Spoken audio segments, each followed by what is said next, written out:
সকালবেলার এই ওয়েদারটা যে কত সুন্দর আর মধুময়, এটা শুধু যারা সূর্য উদয় হওয়ার সঙ্গে সঙ্গে ঘুম থেকে ওঠে তারাই বুঝতে পারে। তো নমস্কার বন্ধুরা, তোমরা সবাই কেমন আছো? আশা করি সকলেই ভালো আছো। আর আমার তরফ থেকে তোমাদেরকে জানাই সুপ্রভাত। তো শুভ্রাজ ব্লগে তোমাদেরকে অনেক স্বাগত জানিয়ে আজকের আমি ব্লগটা শুরু করছি। তো ঘুম থেকে উঠে দেখলাম ওয়েদারটা এত সুন্দর, তাই ভাবলাম একটু ভিডিওতে ক্যাপচার করে রেখে দিই। তারপরে পড়ছি আমার রান্নার জায়গায়। তো ঘুম থেকে উঠলে সকালবেলা এই জায়গাটা একটু নোংরা নোংরা হয়ে থাকে, আর এমনিতেও সকালবেলা বাসি জায়গা মুছতে লাগে, তার লেগে মুছা। রাত্রেবেলার কিছু বাসন ছিল, ওইগুলি ধুইছি, ধুয়ে এখন রেখের ভিতরে রেখা দিছি। আর আমার এদিকে ঘরটর ঝাড় দিয়া লইতেছি, বিছানা এখনও উঠাইছি না, আমার মেয়ে এখনও ঘুমাইতেছে। আর আমরা জীবনটা আর কি কমু, এটা একটা যুদ্ধ। তুমি যতদিন যুদ্ধ করে যেতে পারবা ততদিনই তোমার জীবন খুব সুন্দর। আর যুদ্ধ যেদিন মনে করো বদ্ধ করে দিবা, তো ওই দিন থেকেই তোমার জীবনটা একদম থাইমা যাবে। তো আমরা যেহেতু মানব জীবনে আইছি, আমাদের যুদ্ধ করতে হইব, কাজ করতে হইব। কর্ম সুন্দর তো ফলও অনেক সুন্দর তুমি পাইবা, এটাই সত্যি, এটাই বাস্তব। তো আমার সকালবেলার কাজটা সব সাইরা মেয়ে পড়ছে এখন রান্নার দিকে। তো রান্নাটা একদম মোটামুটি আমার শেষ, যেহেতু সকালবেলা যাইব গা, তার লেগে একটু তাড়াতাড়ি রান্নাটা করে লিতেছি। রান্না শেষ করে কিছু বাসন আসলো, তো ওইগুলি ধুয়ে নিয়ে এসেছি। আর আমার হাজব্যান্ড ওইদিকে গেছে গা, সব রেডি করে দিয়ে এলেছি। আর আমি এদিকে আমার কাজগুলি শেষ করে এলাম ওখানে।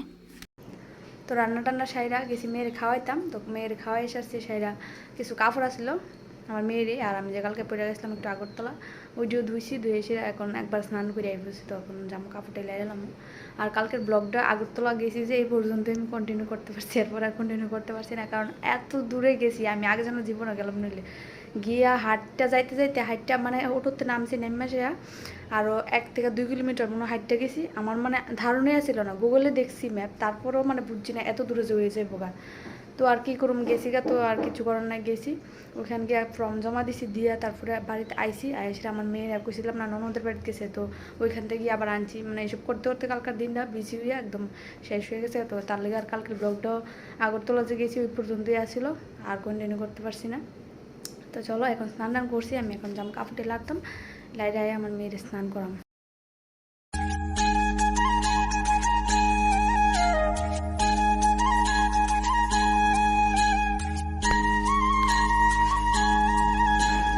তো ওইদিকে কাপড় লাইরা আয়ে আমি ভাতটা খামো এখন। তো ওইদিকে নিচ্ছি করলা ভাজি আর ডিম তরকারি একটু। তো সকালবেলা খাবারটা আমার এখানে আমি কি তো করবো বাবা, তো কারেন্ট নাই, চোখ ঘুমে টল টল করছে, স্নান টান করছি, এখন কারেন্ট নাই, আমি কি করবো বলো? রাগে কি করতেছে সকালবেলা, এই একটা ভেজাল আপনার এদিকে। বাট এখন স্নান টান করে আইসি, আবার ঘুম পাড়া মন গেছে, কারেন্ট গাইমা অবস্থা আমার খারাপ, কি অবস্থা মুখের।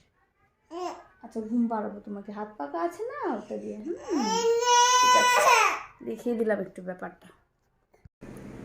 ঘরে ঘুমাই আসছিলাম এতক্ষণ, তো উঠা অবস্থা দেখতেছি বাইরের, ঘুমানোর আগে দেখছি একদম রৌদ্র ফাইটটা যেতেছে, আর অনেক ঘুমোর তুইটা ওদিনের অবস্থা এটা, এমন অবস্থা লাগতেছে এক্ষণে যেমন বৃষ্টি আই করবো।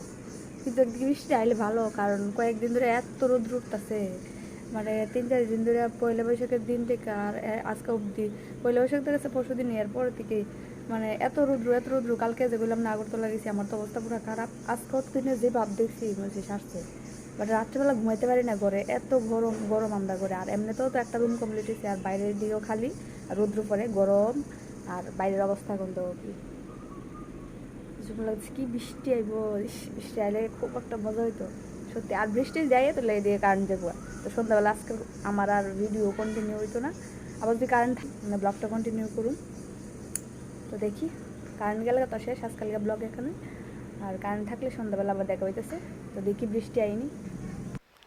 সন্ধ্যাবেলা আমি আর আমার মেয়ে একাই ঘরে বয়ে থাকি, তো ফ্রি থাকি, ভিডিওতে দেখানোর মতো কিছুই নেই। আর রাত্রেবেলা রান্নার ওখানে ভিডিও করতে পারি না, কারণ অন্ধকার হয়ে থাকে, একটা লাইটে ফর্সা ডায়েন আর কি। তো রাত্রেবেলা আর কি দেখামো, তো একটু চা করে নিয়ে এসে ভাবছি খাই, তোমরা সঙ্গে শেয়ার করি, দেখাই তোমরারও।